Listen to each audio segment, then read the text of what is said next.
Le problème, c'est que dans une situation de colonisation, de peuplement, les mécanismes démocratiques sont complètement pervertis. Tout est perverti. C'est pour ça que de parler de démocratie en l'appliquant sur une situation coloniale, ça veut dire simplement que la démocratie, elle valide la politique du fait accompli colonial. Il est là le problème. Et c'est pour ça que, évidemment, quand on dit les Kanaks qui risquent d'être noyés, on dirait un écho lointain du grand remplacement. Mais ça n'a rien à voir. Ça n'a rien à voir parce qu'il y a une situation coloniale, localement. Et une situation coloniale, on peut même relire les classiques de Fanon à Albert Memmi. Une situation coloniale, c'est quand il y a un immigrant qui débarque et tout est fait pour lui. La langue est faite pour lui, les institutions sont faites pour lui, il est privilégié sur l'emploi local, il veut trouver... Il n'y a aucun problème. C'est pas un immigrant classique qui fait face aux discriminations. Au contraire, c'est un immigrant qui arrive et qui trouve des privilèges. Et la population locale, au contraire, elle est mise face à des discriminations. Les langues kanak, elles ne sont pas reconnues.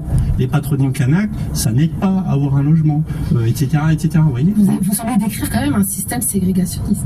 Le fondement, il y a le régime de l'indigénat qui... Ça existe toujours.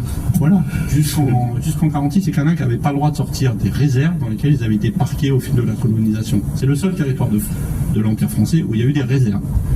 Où les autochtones n'avaient pas le droit de sortir des réserves, sur le même modèle que les réserves amérindiennes aux États-Unis. Ça, on n'en parle pas très souvent dans l'Hexagone. Okay. Ensuite, à cette ségrégation de droits, qui a disparu en 1946, la structure coloniale des rapports sociaux n'a pas été modifiée du jour au lendemain. Et donc les discriminations, elles perdurent. Alors, moi, je ne suis pas de ce pays. J'ai un regard extérieur, même si j'ai des liens forts depuis longtemps. Le lundi, je suis très pessimiste.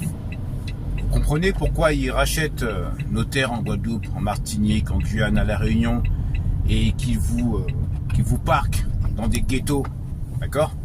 C'est exactement la même chose. La France, partout où elle a planté son drapeau, a exactement le même, comment dirais-je, la même politique de peuplement.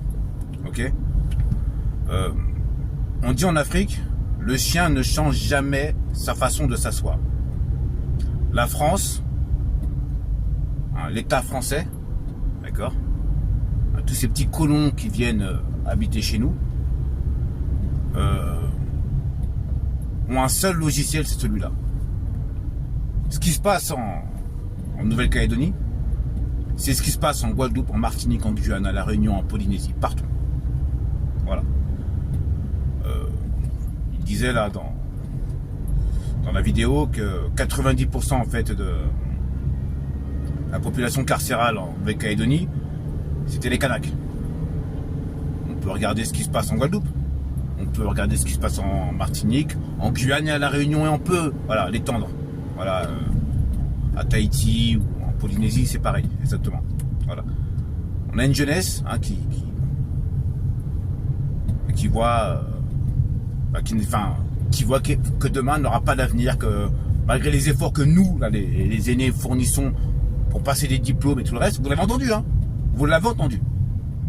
Et bien tout ça en fait est balayé d'un revers de main par les institutions françaises qui privilégient en fait les blancs, hein, les locaux d'herbe, ok, à la promotion, différents postes, voilà. C'est vraiment, vous savez quand il y a eu l'affaire George Floyd, ils avaient envoyé l'autre négresse de maison, Sibeth Ndiaye, je crois, qui disait ah mais de toute façon la France n'a jamais pratiqué de ségrégation comme l'a fait les États-Unis. Il ne faut pas importer le débat George Floyd en France.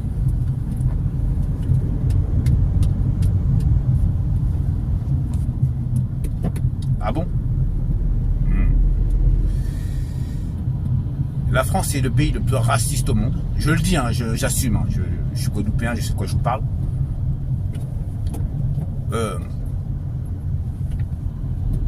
On n'a pas d'autre choix que de les foutre dehors de chez nous. Vraiment, je le dis. Hein. Le jour où on commence à vouloir négocier avec eux, voilà ce qui se passe.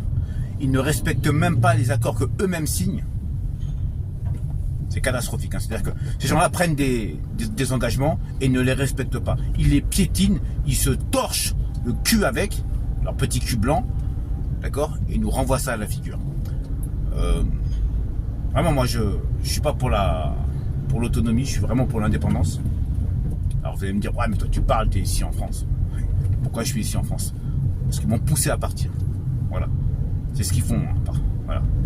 Et si vous restez sur le territoire, que vous tournez en rond, bah, vous pouvez devenir fou en fait. Vous pouvez péter un câble. Et voilà, ces jeunes là qui prennent les armes, ils le font parce qu'ils sont dos au mur. Alors je condamne la violence, et je la comprends. Voilà. À un moment donné, il ne faut pas non plus déconner. Il ne faut pas humilier un peuple chez lui comme ça. Pendant des siècles et des siècles et des siècles. Voilà. Allez, peace. Hey, c'est Michael Rorty, les gars. Je suis là. C'est Superman. Girls! Les amis là pour Sophie.